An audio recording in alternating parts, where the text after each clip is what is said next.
लिहाजा अपनी इबादतों को बर्बाद न कीजिए, अपने मजहब को बर्बाद न कीजिए, अपनी आज़ादारी को बर्बाद न कीजिए, इस तरफ तवज्जो कीजिए। एक सलवात पढ़ियो मोहम्मद और आले मोहम्मद। बस तफसीलात के लिए तो बहुत कुछ है, मगर मैंने कहा था चंद मिनट में अलग से, तो इसलिए भी कि एक आलिम की का फर्ज भी है बताना, और दूसरे मैं मर्जा और आलम का वकील भी हूँ, इसलिए और ज़्यादा मेरी जिम्मेदारी है। तो चंद मिनट मैंने आपके ले लिए। अब मजलिस शुरू करता हूँ। एक सलवात पढ़िए मोहम्मद और आले मोहम्मद।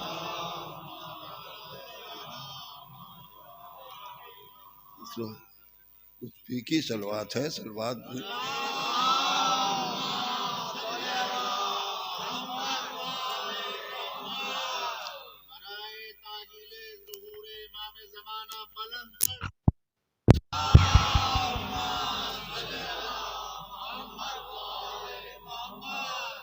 बहुत ही रोजमर्रा की सुनी हुई आयत है।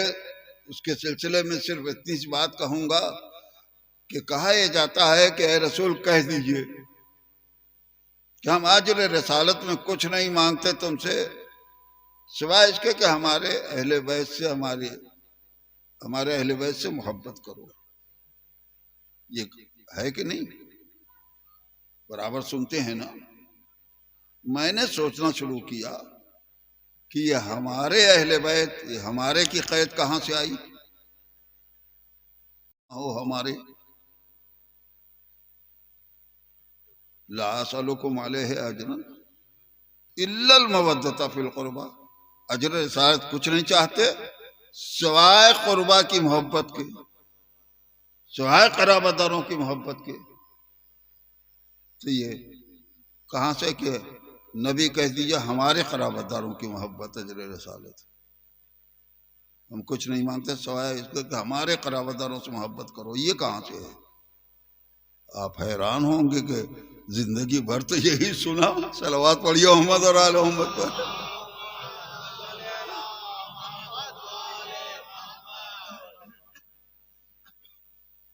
नहीं, मैं कोई नई चीज लेके नहीं आया हूँ, बहुत ही सामने की बात है। सिर्फ वजाहत करना चाहता हूँ, इसलिए आपको चौंका रहा हूँ कि चौंकिए, सोचिए। ये हमारे की तो अब तीन पहलू ज्यादा ज्यादा निकलेंगे इस पर। किसके कराबतदारों की मोहब्बत है अजर रिसालत? या उसके जिसका कलाम, या उसके जिसने ये हुक्म पहुंचाया यानी हमारे नबी, या कोई और जात है तीसरी? गौर कर रहे हैं? तो या उसके कराबतदार जिसका कलाम वो है खुदा।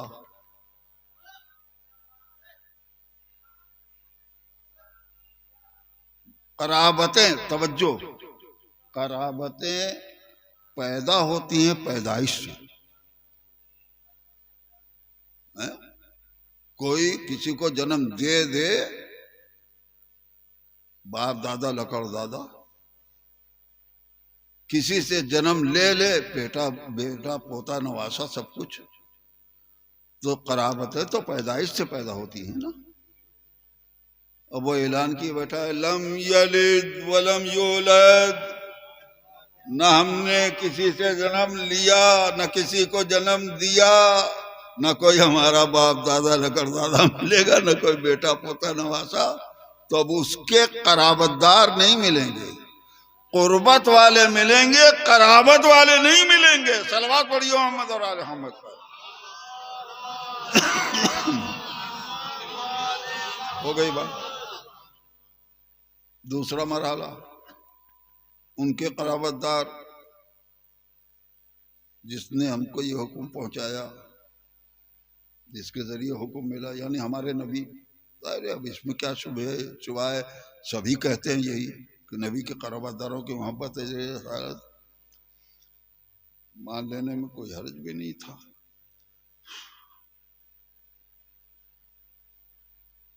मगर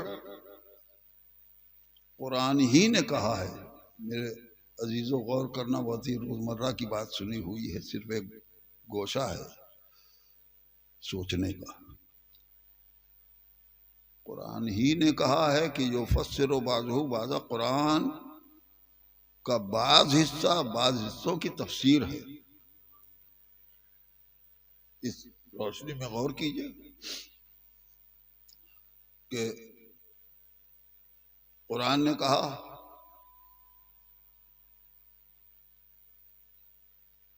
तफसीर है ना, जिस खुदा ने जिस नबी से ये कहा कि कुल असलुकुम, कहिए कि हम कुछ नहीं चाहते सवाए कराबतदारों की मोहब्बत के, उसी खुदा ने उसी नबी से ये भी कहा कि व आते ज़ल क़ुरबा हक़्क़हू, ए नबी मरकज़ क़ुरबा को उनका हक दे दीजिए। क़ुरबा का मरकज, क़ुरबा को नहीं, क़ुरबा के मरकज को उनका हक दे दीजिए, ज़ल क़ुरबा। तो एक तरफ है कि हम कुछ नहीं चाहते, कह दीजिए कुछ नहीं चाहिए सिवाय क़ुरबा की मोहब्बत के। दूसरी तरफ एक का हुक्म दिया कि आप क़ुरबा के मरकज को उनका हक दे दीजिए। अब नबी जिसको भी इस हुक्म के बाद कुछ दें, वही है मरकज क़ुरबा, वही है मरकज क़ुरबा। किसी सहाबी को दे दें, वह है मरकज क़ुरबा, उसके क़राबतदारों की मोहब्बत रसालत। किसी और को कुछ दे दें, वह है मरकज क़ुरबा उसके। और अगर किसी को कुछ न देकर इस हुक्म के बाद, खुदा के इस हुक्म के बाद पैगंबर इस्लाम फातिमा को पदक दें, तो खुली हुई दलील है ना, तारीख से पूछ लो इस हुक्म के बाद नबी ने किसको क्या दिया। तो अब अगर दिया है नबी ने फातिमा को पदक, तो ये दलील बन गई कि मरकज क़ुरबा फातिमा है। और जब मरकज क़ुरबा फातिमा है, तो अब ये क्यों कहिए कि किसके कराबतदार, सीधी बात है नबी के कराबतदारों की मोहब्बत अजर रसालत नहीं है, फातिमा के कराबतदारों की मोहब्बत। सलवात पढ़िए मोहम्मद और आले मोहम्मद पर।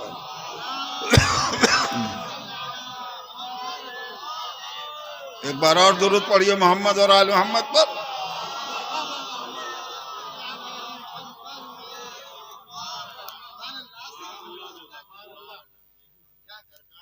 मौजू तो यहाँ से अलग हो रहा था, मगर मुझे आगे बढ़ना है।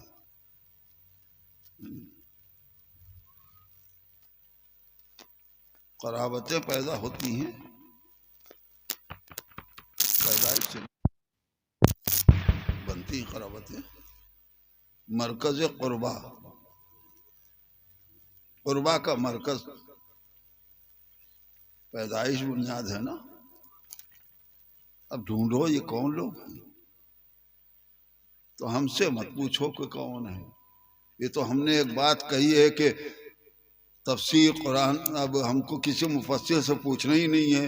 अब तो खुद जिसका कलाम है, खुदा का कलाम है, ये भी खुदा का कलाम है, वो भी उसी ने बता दिया कि मरकज क़ुरबा कौन है। नबी के जरिए से पहचानवा दिया कि क़ुरबा का मरकज कौन है, लिहाजा अब उसके कराबतदार मुराद होंगे। लेकिन मैंने बात कही थी कि पैदाइश से कराबतें बनती हैं ना, तो अब खुदा ही बताए कि कराबतदारों का मरकज कौन है, किसके कराबतदार मुराद हैं। मेरे मालिक तू ही बता दे, कभी वाजे कर दे, ताकि हमको दूसरे से पूछना ना पड़े। कुदरत ने कहा अच्छा ठहरो, सबको चादर में जमा होने दो, तो फिर हम बताएंगे कि क़ुरबा का मरकज कौन है। अगर हम कहें कि नबी और उनकी बेटी, तो नबी मरकज। अगर हम कहें अली और उनकी बीवी, तो अली मरकज। लेकिन अगर हम कहें फातिमा और उनके बाप, फातिमा और उनके शौहर, तो क़ुरबा का मरकज फातिमा है। सलवात पढ़िए मोहम्मद।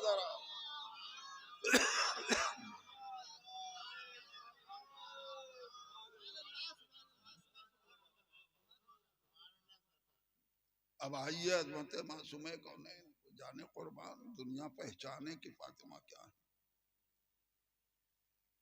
अगर फातिमा न हो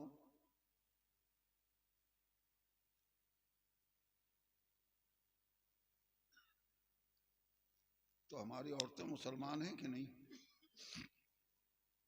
तय कर लो। औरतें मुसलमान हैं ना, या सिर्फ मर्द मुसलमान? बड़ी मुश्किल है। अगर कहोगे कि खाली हम मुसलमान हैं, हमारी बीवी मुसलमान नहीं है, तो इस्लाम कहेगा अब अलग हो जाओ, अब रिश्ता नहीं हो सकता। ये भी एक मंजिल है। सलवात पढ़ी मोहम्मद और आले मोहम्मद पर।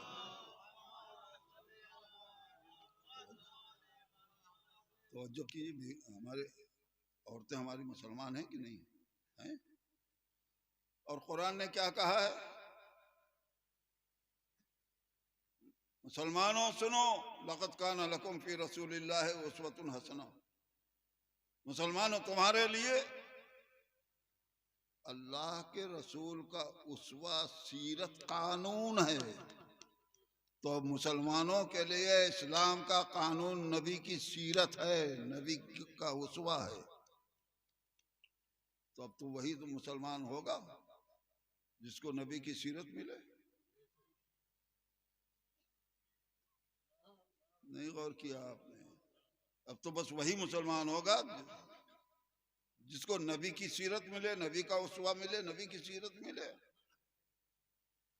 तो नमाज औरतें पढ़ेंगी कि नहीं?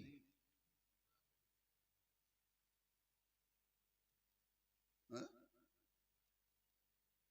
पढ़ेंगी ना? क्यों पढ़ेंगी? नबी ने कैसी नमाज पढ़ी है तो औरतें कैसी पढ़ें? नहीं गौर किया आपने? सलवात पढ़िए मोहम्मद और आले मोहम्मद पर।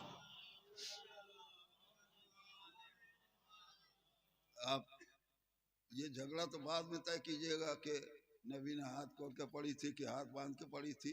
इस मसले में उलझने की जरूरत नहीं है। पहले ये गौर कर लीजिए कि नबी ने जनानी नमाज पढ़ी है कि मर्दानी? सलवात पढ़िए, सलवात पढ़िए मोहम्मद और आले मोहम्मद।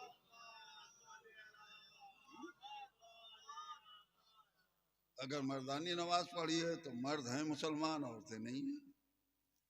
और अगर जनानी नमाज पढ़ी है नबी ने तो औरतें मुसलमान हैं, मर्द मुसलमान नहीं है। इसलिए कि मुसलमान तो वही है जिसको नबी की सीरत मिले। बहुत आप हंस भी रहे हैं, सोच भी रहे हैं कि हल क्या होगा इसका। नहीं, खुला हुआ है आपके लिए, सोचने की जरूरत नहीं है। अब तो जरूरत है ना कि किसी औरत का किरदार कानून बने। नहीं, ठहर ठहर के रफ्तार रफ्तार आगे बढ़िए। किसी औरत का किरदार, किसी औरत की सीरत इस्लाम का कानून बने, तब तो वो औरत मुसलमान बनेगी।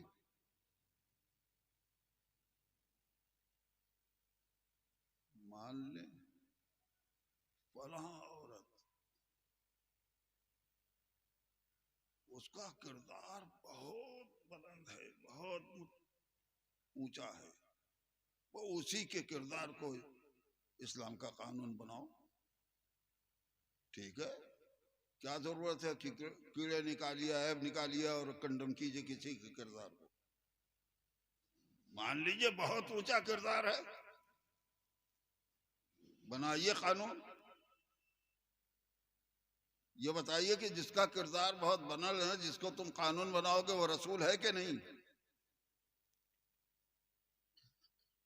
रिसालत से उसका ताल्लुक है कोई? नहीं।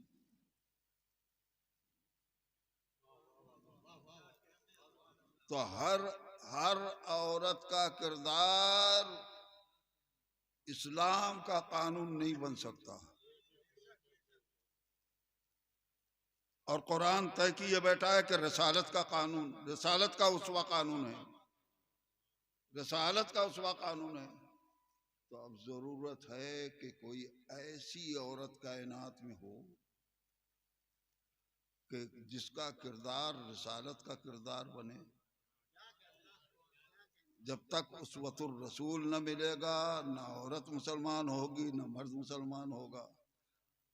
और हर मर्द हर औरत का किरदार उसवतुर रसूल नहीं बन सकता। तो अब किसी भी ऊंचे से ऊंची औरत हो किरदार के एतबार से, उसका अमल उसवतुर रसूल नहीं बनेगा जब तक के उसको बिज़अतुर रसूल की सनद न मिले, जब तक के रिसालत का टुकड़ा न कहा जाए, उस वक्त तक उसका किसी का किरदार कानून नहीं बन सकता। अब बताओ कायनात में वो कौन सी औरत है कि जिसको साहिबे वही ने कहा है फातिमा तो बज़अत मिन्नी, फातिमा रिसालत का टुकड़ा है, जिस्म का टुकड़ा तो हर एक की बेटी होती है। सलवात पढ़ियो मोहम्मद और आले मोहम्मद पर।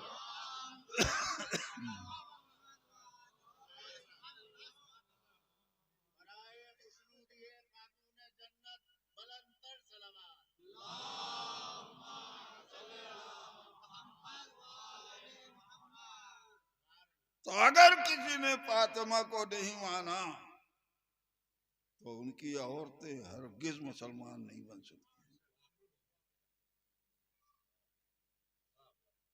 पहले फातिमा को मानो तब और अपनी औरतों को मुसलमान कहना। सलवात पढ़िए मोहम्मद और आले मोहम्मद पर।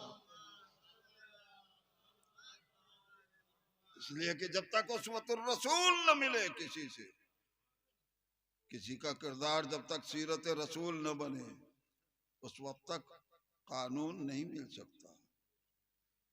तो दुनिया ये समझती थी कि बेटी की मोहब्बत में हुजूर कह रहे हैं फातिमा मेरा टुकड़ा है। नहीं, अब मुझे कहने दो अजीजों, बेटी की मोहब्बत में नहीं कह रहे थे, इस्लाम की जरूरत की बुनियाद पर। इस्लाम की तो अब फातिमा इस्लाम की जरूरत का नाम है। सलवात पढ़िए मोहम्मद और आले मोहम्मद।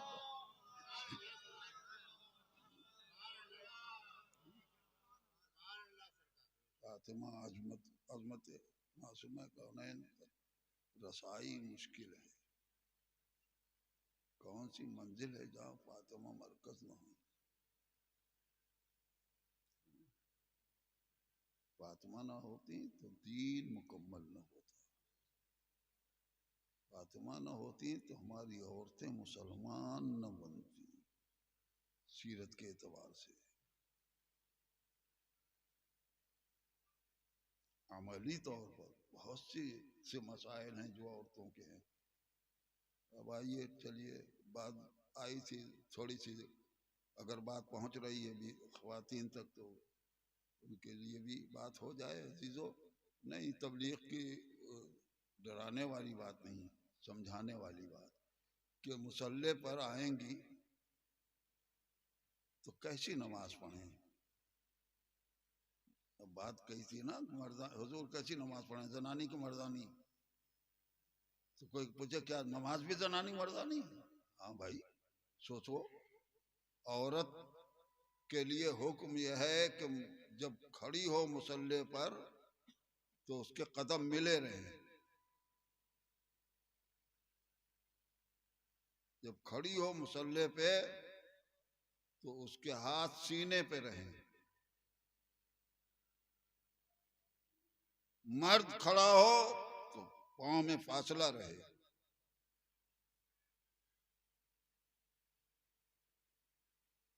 हाथ सीधे रहे।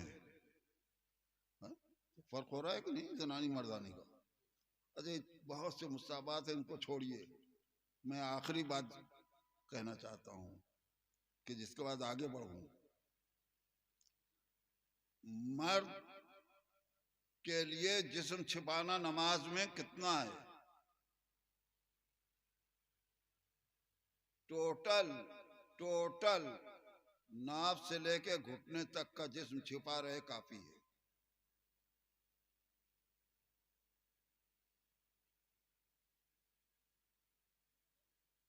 और औरत सर से पांव तक ढकी रहे नमाज में, गैरों के सामने नहीं, गैरों के सामने नहीं, बाप के सामने भी शौहर के सामने भी। अजीब बाप शौहर कोई नहीं है, तन्हा है, बंद कोठरी में नमाज पढ़ रही है। का मुसल्ले पर आए तो सर से पांव तक ढकी रहे, छिपी रहे। अगर बाल भी खुला रह गया तो नमाज बातिल है। सलवात पढ़िए मोहम्मद और आले मोहम्मद।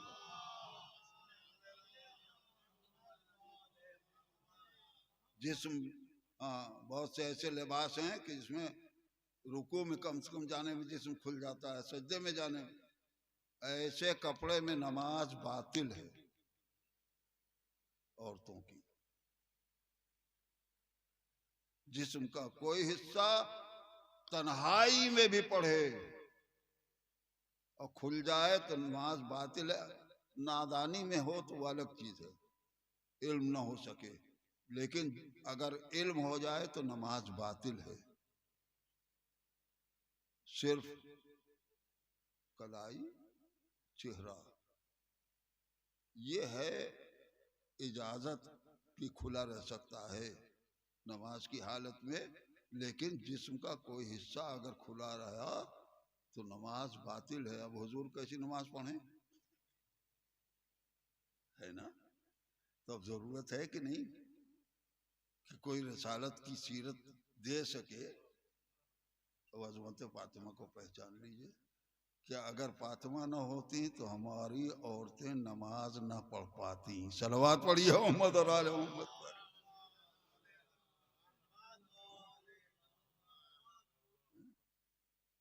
मरकज है हर फजीलत का मरकज।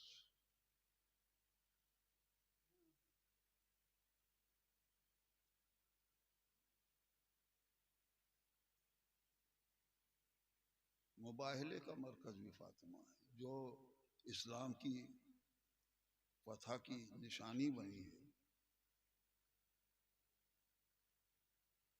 फातिमा मरकज है, हालांकि पंजतन है। मैं समेटता हूँ बयान को, ज़ाहिर कि अब जिक्र आ गया है शहादती का, मसाइब भी पढ़ने हैं शहादत के एतबार से, लिहाजा मैं अब ज़्यादा फैला नहीं सकता दूसरों को। मुबाहिला उसकी फातिह का नाम फातिमा है। नहीं, मैं जो बात कह रहा हूँ वो पंजतन गए हैं ना, लेकिन फातिह का नाम, हर मैदान के फातिह का नाम अली। मुबाहिले की फातिह का नाम फातिमा। नहीं, जहनों को मुतमईन होना चाहिए। ताकत के जितने मैदान थे उसके फातिह अली थे। एक मैदान मुबाहिले का है जो ताकत का मैदान नहीं था। काहे का मैदान? किसका मजहब बेहतर। अजीब बात में निछेड़िए, तवज्जो फरमाएंगे। अभी तक बता रहा था कि इस्लाम का कानून मुकम्मल न होता फातिमा के बगैर। सुन लो, अब यह ताकत का मैदान नहीं है, अभी काहे का मैदान है मुबाहिले का? किसका दीन बेहतर। तो दीन के लिए कानून चाहिए। किसके लिए चाहिए? खाली बुजुर्गों के लिए, खाली मर्दों के लिए, खाली औरतों के लिए नहीं। मर्दों में भी हमारे बच्चे भी मुसलमान हैं, हमारे जवान भी मुसलमान हैं, हमारे बुजुर्ग भी। औरतों में हमारी बच्चियां भी मुसलमान हैं, हमारी बीवियां भी मुसलमान हैं, हमारी माएँ भी मुसलमान हैं। तो मर्द में भी बेटा होगा, शौहर बनेगा, बाप बनेगा। औरत भी बेटी होगी, जौजा बनेगी, माँ बनेगी। तो कानून के 6 पहलू हो गए। मुसलमान बेटे, मुसलमान बेटी, मुसलमान बीवी, मुसलमान शौहर, मुसलमान बाप, मुसलमान माँ। 6 पहलू हो गए ना। और मुबाहिला है किसका दीन बेहतर। अब अगर कोई एक पहलू नाकिस होगा तो मुबाहिला नहीं, नाकाम हो जाएगा। अब किरदार के नमूने आए हैं मोबाइले में, बेटों के नमूने हसनैन मौजूद हैं, शौहर के लिए नमूना अली मौजूद है मोबाइले में, बाप के लिए कानून नबी मौजूद है, बाप बनकर आए हैं। मगर औरतों में बेटी कहेगी हमें चाहिए कानून, बीवी कहेगा हमें चाहिए नमूना, माए कहेंगे हमें चाहिए, और आई अकेली फातिमा। भाई मर्दों के लिए तो हर कानून के नमूने मौजूद हैं, औरतों के लिए एक अकेली फातिमा का तुम अकेला न समझो, तुम अकेला न समझो। हम मोबाइले में आएंगे, बेटियां कहेंगी हमें नमूना चाहिए, तो हम कहेंगे हम नबी की बेटी बन के आए हैं। बीवियां कहेंगी हमें चाहिए सीरत, हम कहेंगे अली की बीवी बन के हम आए हैं। माए मांगेंगी सीरत, तो हम कहेंगे हसनैन की माँ बन के हम आए हैं। सलवात पढ़ियो मोहम्मद और आले मोहम्मद।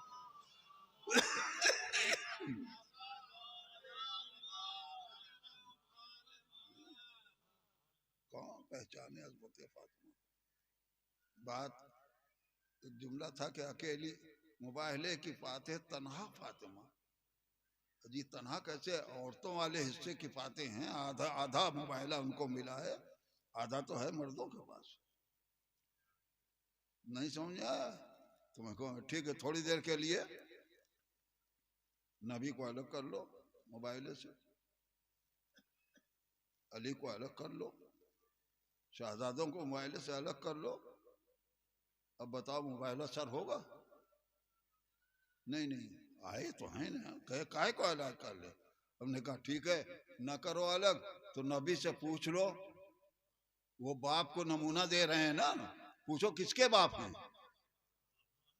किसी को अलग न करो, फातिमा को अलग कर लो, नबी को अली को अलग न करो, मोबाइल से फातिमा को अलग कर लो और पूछ लो अब नबी से आप किसके बाप हैं।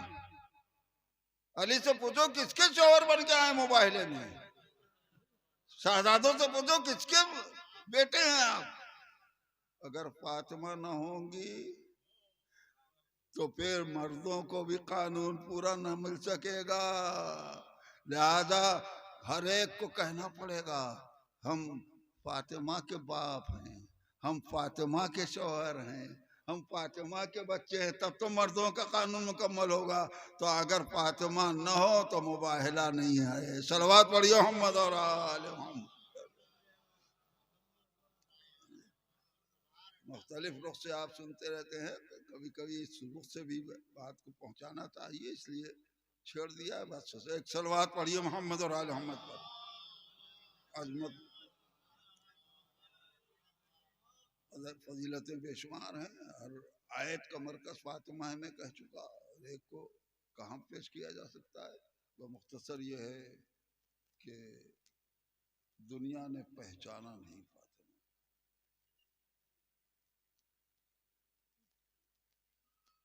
थोड़े से चंद जुमले मसाइब के अर्ज करके, वक्त में गुंजाइश नहीं है, नमाज का अजान का वक्त होने वाला है। अजीजों, नबी की बेटी की मारिफत दुनिया को नहीं।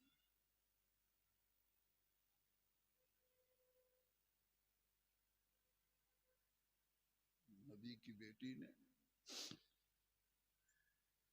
बड़ी इम्तिहानी जिंदगी गुजारी। हम तो सिर्फ करबला ही को इम्तिहानी जिंदगी समझे हैं।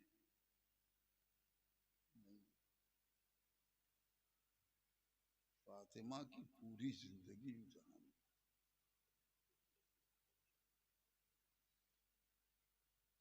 और इसकी सनद तो कुदरत ने पहले ही दे दी। जियारत पढ़िए मासूमा की, तो उसमें कुदरत ने ये ऐलान कर दिया कि हम अल्लाह ने तुमको पैदा करने के पहले तुम्हारा इम्तिहान ले लिया।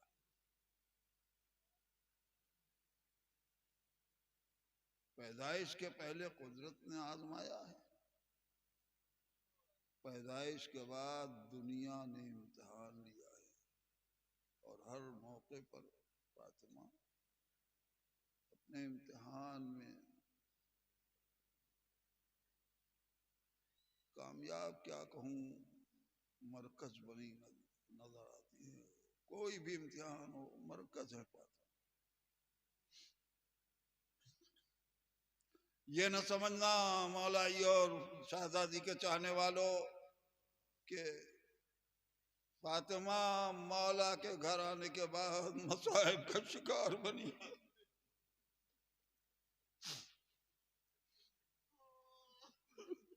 नहीं, जब बेटी बनकर बाप के घर में थी उस वक्त की भी आजमाइश बड़ी सख्त थी।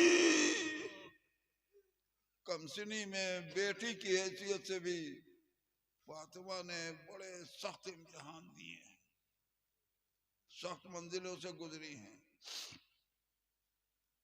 नफ्सियाती तौर पे मैं आपसे पूछना चाहता हूं कि थका हुआ बाप जब घर पे आए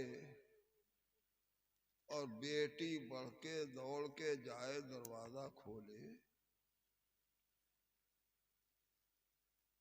खुदा न करे कि बेटी दरवाजा खोले तो देखे मेरा बाप सर से पांव तक खून में डूबा हुआ है। लेकिन अल्लाह ने फातिमा, मेरा नबी मैदान तबलीग से पत्थर खा के जख्मी आता था। ये बेटी की जिंदगी है, गुजरी है। सख्त इम्तिहान दिया है शहजादी ने। मजलिस का हासिल ये कि दो आंसू निकल आए, रो लें हम, और फिर ये शहादत की तारीखें, रोने की तारीखें हैं।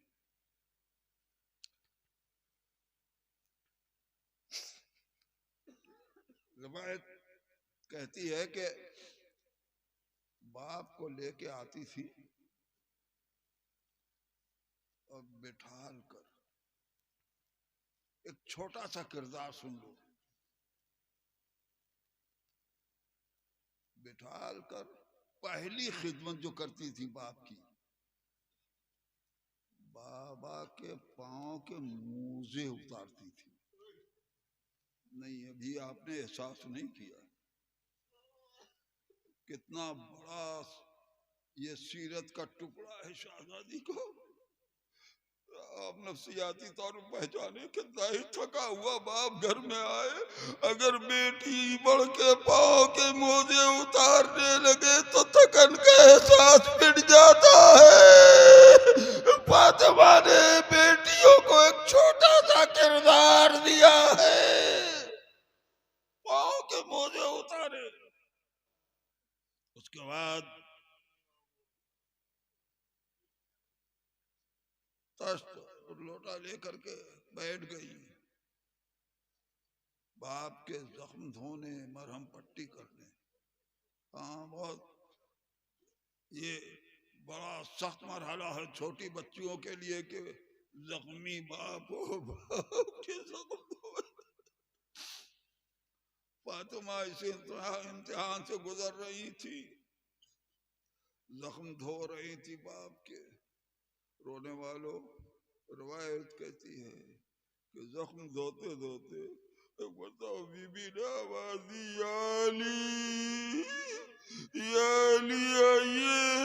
ये इतना गहरा घाव है कि मुझसे अकेले नहीं धोया जा सकता। मेरा मौला पानी डालता जाता था, शहजादी बाबा के जख्म धो रही थी। खुदा आपको किसी गम में न रुलाए, सिवाय गम मासूमा के रोने के दिन है ये। अज़ादारों, शहजादी ने सख्त मंजिल गुजारी है बेटी बनकर बाप के घर। इन मसाइब को पढ़ के आंसू तो बहते हैं, मगर मैं बीवी की तस्कीन के लिए सिर्फ इतना कहूंगा आपके रोने के लिए, शहजादी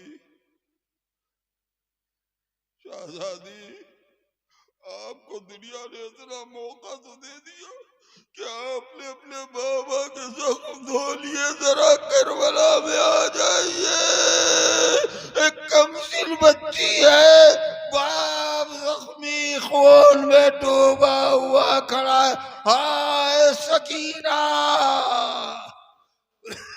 अपने बाप का जख्मी न धो। बस रोने वालों, जिंदगी के 3 हिस्से, बेटी, बीवी, माँ। मसाइब की मंजिल में मैंने आपको रुलाया, आप रो लिए, हमने आंसू बहा लिए, बेटी की जिंदगी का कर्जा वसूल कर। बीवी के सिलसिले में वह इतना ही बहुत है, इतना ही बहुत है। तो पहलू पे दरवाजा गिराया जा चुका है, पसलियां टूटी हुई है, बच्चा शहीद हो चुका है। उस कैफियत का एहसास कीजिए रोने के लिए। अज़ादारों, इस आलम में एक मर्तबा दुश्मन जब घर के अंदर आए, मौला के गले में रस्सी बांध के लेके चले। ये बीवी का किरदार था फातिमा का। रोने वालों, शहजादी ने जाके कोली देखा, वारिस के गले में रस्सी, अपने पहलू का जख्म बुलाया। अरे घर से निकली। बस मेरे अजीजों, ये फिक्रा भी कीमती है औरतों के लिए। ऐसे आलम में जनाब सैयदा ने अपने पहलू के जख्म को भुलाया, शिकम के बच्चे की शहादत के जख्म को भुलाया, मगर इस आलम में भी इस्लाम का पर्दा नहीं भुलाया। निकली तो सर पे चादर डाल के और फरियाद यही की, खल्लू अबुल हसन, अली को छोड़ो वरना अभी सरबराह ना होती हूँ।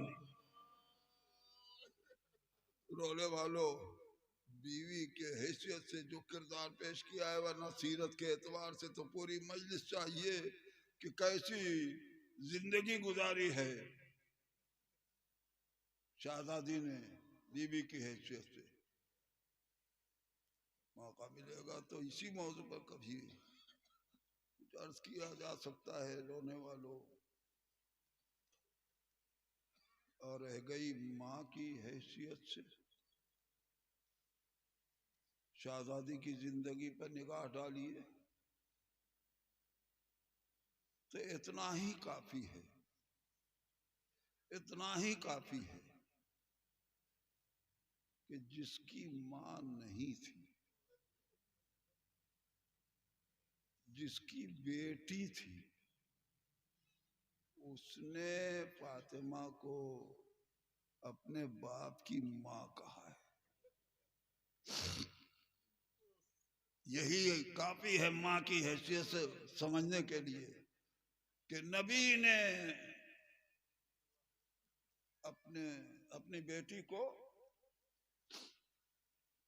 सनद दी है कि फातिमा तो उम्मो अबीहा, फातिमा अपने बाप की मां है। कोई बाप बेटी को मां नहीं कहेगा और न कहा है, सिवाय पैगंबर के। पैगंबर भी साहिब वही है, कोई मामूली बात नहीं। क्यों कहा नबी जाने, मगर हमको भी तो मारिफत का हक है। सुन लो अजीजों, माँ की सबसे अहम खुसूसियत औलाद के लिए माँ की शफकतें। इससे बुलंद तो कोई चीज नहीं है ना। माँ की शफकतें और मेरे नबी की माँ का साया मेरे नबी की कमसिनी में सर से उठ गया। मेरे नबी को खुदा न करे किसी की कमसिनी में माँ का साया सर से उठे, जिंदगी भर कलक रहेगा मुझे मेरी माँ की शफकतें नसीब नहीं हुई। रोने वालों शायद ये कलक नबी के दिल में रहा होगा, हाय मुझे मेरी माँ की शफकतें नहीं मिली, न जाने कैसी शफकतें फातिमा ने दी कि नबी को कहना पड़ा ये अपने बाप की माँ है। मैंने चाहा मारिफत के लिए, मैंने चाहा कि कोई तारीख से कोई चीज कोई वाकया ऐसा मिल जाए कि जिससे दिल को तस्कीन हो, कि वो कौन सी ममता थी कि जो फातिमा से नबी को मिली। वो नबी जाने।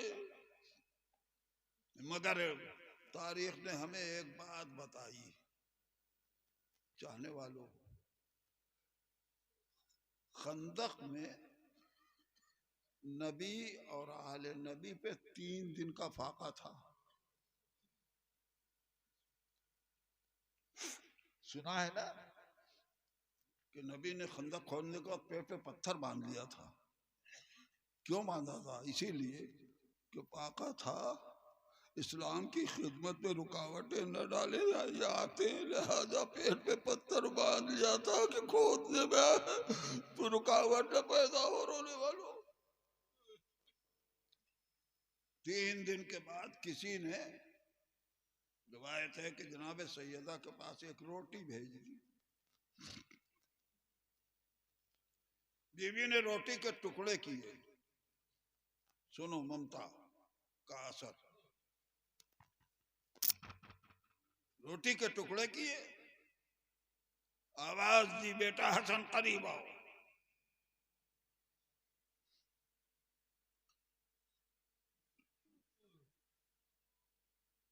मैंने सोचना शुरू किया कि हुसैन को क्यों नहीं बुलाया, इसलिए कि हमारे घरों में दस्तूर तो यही है, पहले छोटे का पाका थोड़ा जाता है। ये हसन को क्यों आवाज दे रही है? अगर सुनो चाहने वालों, जब इमाम हसन करीब आए तो रोटी का एक टुकड़ा इमाम हसन के हाथ में रखते हुए आवाज दी, मेरे लाल तेरा नाना 3 दिन के पाके से है, पहले अपने नाना का पाका तोड़ के आओ तब अपना पाका तोड़ना। क्या ये ममता की शफकत से अलग कोई चीज है? नबी को कहना पड़ा कि अपने बाप की माँ है। बस मैंने खत्म कर दी मजलिस।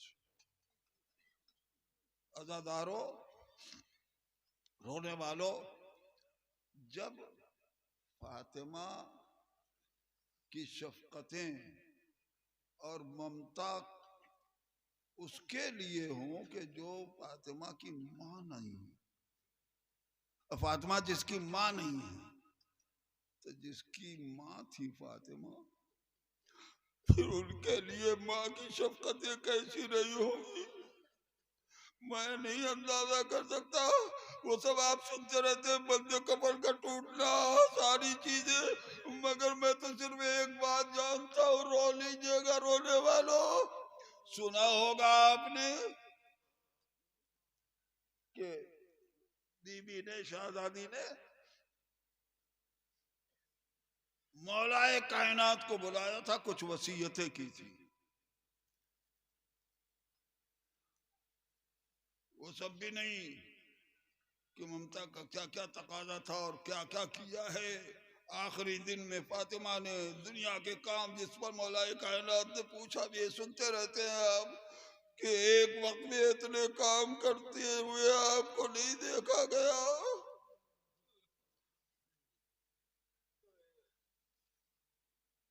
वसीयतों में एक टुकड़ा सिर्फ सुन लो, रोने के लिए काफी है।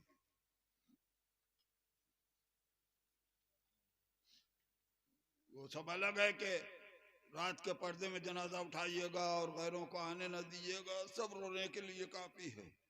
लेकिन नहीं, एक फिक्रा ये है अहम कि या अली आप मुझको गुस्ल दीजिएगा। हमने अंदाजा नहीं लगाया इस वसीयत का, वरना रोने के लिए काफी है। या अली आप मुझे गुस्ल दीजिएगा, आप मुझे कफन पहनाइएगा, हुनूद कीजिएगा। रोने वालों दिल चाहता है शहजादी से हाथ जोड़कर पूछूं, बीबी बीबी हमारे घरों का दस्तूर ये है कि मर्द को मर्द गुस्ल देता है, औरत को औरत गुस्ल देती है। बीबी क्या आपके घर में कोई औरत नहीं है? शहजादी क्या कोई आपके घर में औरत नहीं है जो गुस्ल दे सके? फरमाएगी खुदा रखे दो दो बेटियां मौजूद हैं, पालने वालियां मौजूद हैं। बीबी फिर आप अली से क्यों कह रही है? शायद शहजादी जवाब दे, अभी न पूछो मैंने क्यों कहा है। जब वसीयत पे अली अमल करेंगे तो पता चल जाएगा मैंने क्यों कहा। रोने वालों बस खत्म की मैंने मजलिस। रोज गुस्ल देते देते आपने सुना है ना कि मेरा मौला चीख मार कर रोया। रोने लगा। सलमान ने पूछा रोने का सबब क्या था? बताया फातिमा की टूटी हुई पसलियां मुझसे देखी न जा सकी। हाँ बस तारीख रिवायत तो तमाम हो गई ना, आपके आंसू रुक गए। एक फिक्रा और खत्म दुआ। रोने वालों अब समझे, समझ में आया, मगर क्यों कहा था अली से गुस्ल के लिए? अरे फातिमा ने इसलिए कहा था, माँ की ममता ने सोचा होगा जब अली के जैसा बहादुर बर्दाश्त न करेगा, ज़ैनब देखेगी तो क्या आलम होगा। उम्मे कुलथुम कैसे बर्दाश्त करेगी। या अली आप मुझे गुस्ल दीजिए, आप मुझे कफन पहनाइए। वाह सैयदा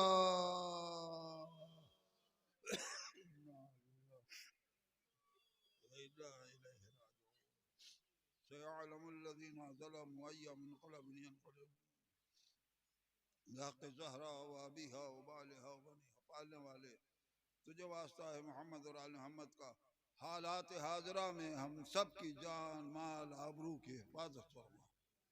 पालने वाले तुझे वास्ता है मोहम्मद और आले मोहम्मद का, जो परेशान हाल है उनकी परेशानी को दूर फरमा, जो बीमार है उन्हें सेहत अता फरमा, जो मकरूज है उन्हें कर्ज से सब दोष फरमा। पालने वाले हम सबको तौफीक दे कि माल मोहम्मद के हक की अदायगी में कोताही न करे। पालने वाले तुझे वास्ता है मोहम्मद और आले मोहम्मद का जुमला अमवात मोमिन मोमिनात की मग़फ़िरत फरमा, खुसूसन जिन मरहुमा के इसाले सवाब की मजलिस जवार है जनाब सैयदा में जगह इनायत फरमा।